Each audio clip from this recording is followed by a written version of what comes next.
The Three Flowers of Florencio Mansion. Chapter 11, Sugar Plum plus Selosan. Yaya Red. Napalingon ako kay Graiko. Nakatayo siya sa pinto ng kanilang kusina at ako naman ay nagluluto ng tanghalian nila. Bakit? May girl po na naghahanap sa inyo. Nandoon po siya sa labas, sabi niya daw tawagin daw kita para makita kanya kasi super miss ka na daw niya, ani Graiko kaya tumaas ang kilay ko.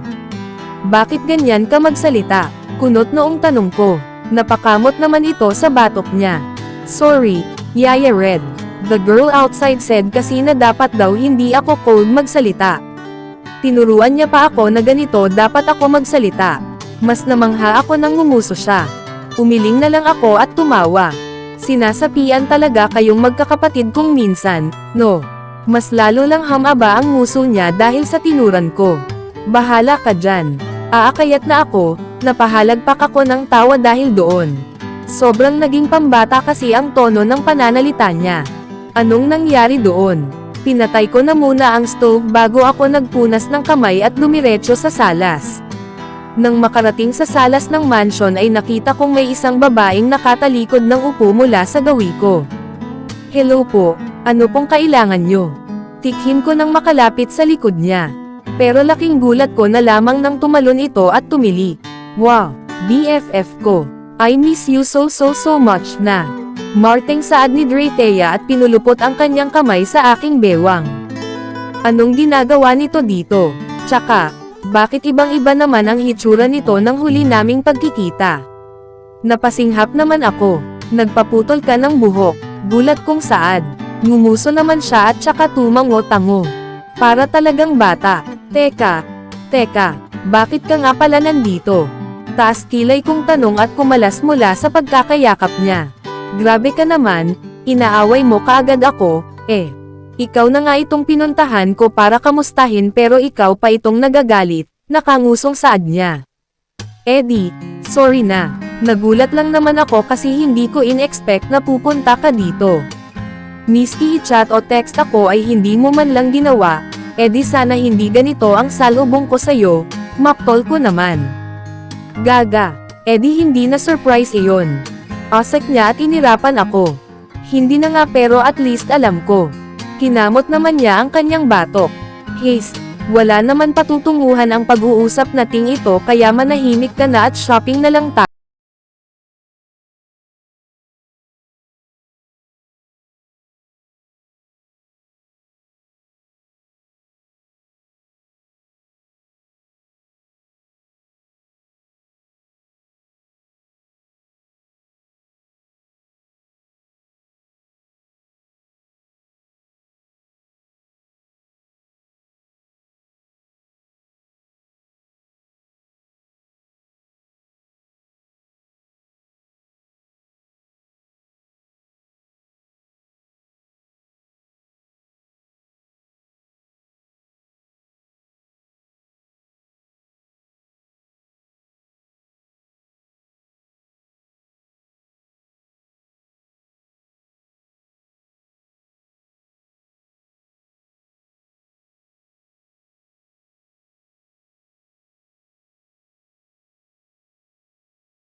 Pwede namang si Kainzo o Graiko na lang, baka gusto din nila iyon kasi mahilig din naman si Kainzo sa paggagala, sagot ko naman.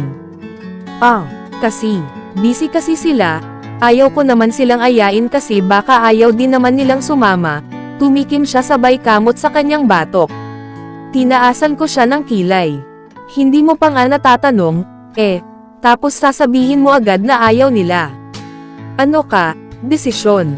Sarkastiko pero pabiro kung saan.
Kaya wala na akong nagawa kung hindi ang pumayag. Sobrang lapad naman ng ngiti ni Drethea habang nagbibihis ako sa kwarto ko. At nang makalabas kami ay nakita namin si Draco na nakaayos na rin. Nakangiti siya habang inaantay kami sa salas. So ano, tere na talaga. Natatawang saad pa ni Drethea. Tumanggo naman kami ni Draco. Pero bago kami makalakad papunta sa main door ng mansion ay may biglang sumigaw. Saan kayo pupunta, babae? Tatlo kaming sabay-sabay na napalingon doon. Si Kainzo iyon na nakatayo sa hagdan at mukhang bihis na bihis. May pupuntahan din to. Hello, mag-show shopping lang kami, babe. Si Draythea na naman ang sumagot. Ang dal-dal talaga nito.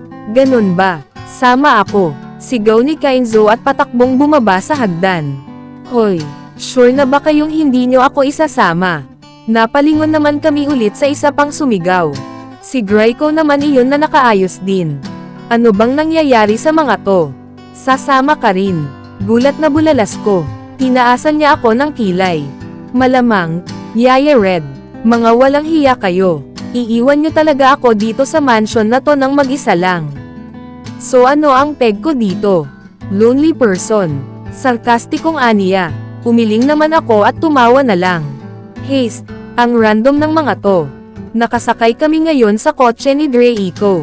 Siya ang nag-drive samantalang si Kainzo naman ang nasa front seat at kaming tatlo ni Graiko at Draythea ang nasa back seat ng kotse. Yaya Red, bakit ba feeling close itong kaibigan mo? Mahinang bulong ni Graiko sa akin kaya napatingin naman ako kay Draythea. Nakasandal pala ang ulo nito sa balikat ni Graiko at mukhang hindi naman komportable ang huli kaya yung mukha niya ay parang natatae. Napapagitnaan kasi namin siya ni Draythea. Hoy, Dry, tawag ko dito. Lumingon naman agad siya. Bakit, BFF? May problema ka ba? Inosenteng tanong nito habang nakasandal pa rin sa balikat ni Graiko. Alisin mo nga iyang ulo mo sa balikat ni Graiko, hindi siya komportable sa'yo. Suwi ko pero binigyan niya lang ako ng isang nanunudyong tingin.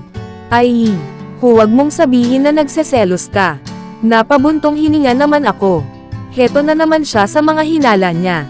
Gaga, hindi talaga komportable ang alaga ko sa'yo. Doon ay umalis siya sa pagkakasandal. Hinarap niya naman si Graiko na inosenteng nakatingin lang sa harapan. Totoo ba yon, Big? Mayanhing tanong nito kay Graiko. Halos hindi naman ako makapaniwalang tumigin sa kanya. Ang feeling close. Hoy, huwag mo siyang takutin. Suwi ko rito kasi napansin kong parang naestatwa na lang sa gilid si Graiko at biglang namutla ang mukha nito. Hindi ko siya tinatakot, BFF. Nagtatanong lang naman ako, in a nice way pa nga. Taas noong saad niya. Napahilot na lang ako sa sentido at tinapik ang balikat ni Graiko na wala pa ring imak. Okay ka lang ba? Tanong ko. Umiling naman siya. Palat tayo, Yaya Red, mahinang sabi niya. Nalukot naman ang mukha ko. Hey, why are you so scared of me ba? Biglang sigaw ni Draythea kaya maging sina Draco at Kainzo ay napatingin sa amin. Sinenyasan ko siyang manahimik pero hindi niya iyon nakita. Hindi naman kita kakainin, babe. I'm your Yaya Red's beef and I'm a very pretty and nice lady kaya no need to be nervous around me. Ayaw ko sa'yo. Why are you calling me babe? I have a name. I'm Graiko Fin Florencio and you can easily call me Graiko so why are you calling me babe? Tinuwanan naman iyon ni Draythea. Wala lang, trip ko lang kasi. Ang OA mo naman, bakit ba ayaw mo sa call sign na babe? Anong gusto mo? Baby, honey, love, sugar plum, ganun ba? Narinig ko naman ang mahinang pagtawa nung dalawa sa unahan at ang pagkalukot ng mukha ni Graiko. Stop it. You're not funny, you know. Bulalas ni Graiko. Yee. Namumula ang mukha ng sugar plum ko. Kinikilig yata to sa akin, kaya ayaw na tumabi sa akin kasi nakakaramdam siguro to ng spark. Asar pa ni Draythea. Wala naman akong nagawa para pigilin siya kahit kitang-kita ko sa mga mata ni Graiko na humihingi siya ng tulong mula sa akin. Sugar plum plum, natatawang tudyo ni Draythea at muling ibinalik ang pagkakasandal ng kanyang ulo sa balikat ni Graiko. Halos hindi naman may pinta ang mukha ni Graiko sa buong biyahe. Sobrang tahimik niya lang at parang mahihimatay na siya kapag hinawakan mo kasi sobrang putla ng mukha niya. Sugar plum, anong gusto mong kainin? Tanong ni Draythea kay Graiko na mukhang bonus na talaga. Pinanindigan niya talaga tawaging sugar plum si Graiko. Stop it or I'll really slap you, B1H. Ani Draco sa isang baritono pero matigas na boses. Sobrang tahimik naman namin nila Draco at Kainzo kasi nararamdaman namin ang inis ni Draco. Ang sanggit naman ng sugar plum ko na yan. I said stop it. Yee. Namumula na naman siya. Titigil ka ba o titigil ka na? Saon na lang ako, sugar plum. Ani Drathea at sinundan pa niya iyon ng isang pabebeng hagik-hak. Dahil doon ay mabilis na tumayo si Draco at walang sabi-sabing nilisan ang mesa namin. Hey, sugar plum, saan ka pupunta? Sigaw ni Drathea na agad namang nakalikom ng mga tingin mula sa ibang mga customer na kumakain din. Mabilis namang tumayo si Drathea at sinundan si Draco. Gag zero. Kakakilala pa lang nila tapos may pa-LQ na. Tingin ko may LQ sila, pabirong turan ni Draco kaya nakitawa din ako. Ang ingay nung kaibigan mo, no, babae. Sabad naman ni Kainzo. Oo nga, parang feeling ko nagmana sa'yo. Do, mabunga nga man ako pero mas maganda ako kasya sa kanya. Matari niyang sabi. Humadjakik naman ako. Hindi ka maganda, wala kang angkepay. Tudyo ko sa kanya. Inirapan naman niya ako. At least nga may pera pa rin ako. That doesn't change the fact na wala ka talagang kifi. Ani ko at tinawanan siya na parang isa akong dumanita. Natigil lang ako nang magsalita bigla si Draco. Laro tayo sa PlayStation pagkatapos natin dito, aniya habang nakangiti sa akin. Tumingin naman ako kay Kainzo. Sama ka din. Syempre naman. Red, pwede bang kausapin mo din ako? Biglang salita ni Draco kaya namilog ang mga mata ko. Draco, bulalas ko na lang. Pinapansin ka naman niya, kuya, Sabat bigla ni Kainzo. No she's not. Nasayo lang ang atensyon niya kahit ako dapat ang kausap niya. Medyo iritang saad ni Draco kaya kinabahan ako. Ano bang ipinuputok ng butche nito? Kinakausap naman kita kanina, Draco. Antong hininga siya. Your attention is on Kainzo, Red.